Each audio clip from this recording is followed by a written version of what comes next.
Свети Теофан се родил в Палестина. Е живял в началото на 9 век. Родителите му били благочестиви християни и много гостоприемни. Така възпитали него и брат му Теодор. Двамата преуспели в книжната мъдрост и станали изкусни философи. Имали висока духовна нагласа и двамата постъпили в манастира на Свети Сава. Теофан приел духовен сан, но тогава се разразила иконоборческата ерес.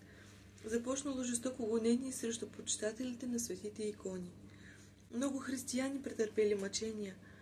Иерусалимският патриарх Никифор изпратил двамата братя при император Лъв Арменец да го вразумят, защото той жестоко гонел тези, които почитали светите икони.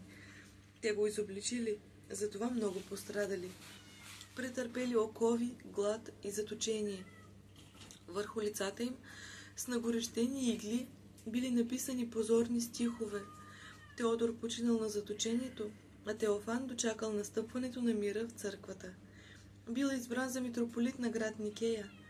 Намерили се хора, които не го одобрили, защото бил сириец и нямало кой да поръчителства за него, че е православен.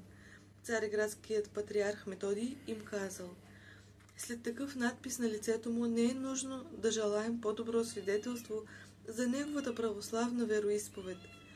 Свети Теофан починал около 843 година. Оставил много съчинения в защита на православието. Той е известен още като писател на канони на брой 148. Това е молитвена прослава на светиите. Четат се в църквата при богослужение. Най-хубавите са посветени на апостолите и на паметта на покойниците. От тях особено се отличава канонът, посветен на неделя на православието. Вярата е красива, когато е пламенна. Имаме високи образци, като подвига на свети Теофан начертани. Децата от малки трябва да бъдат възпитавани във вярата, като се запознават с живота на светиите.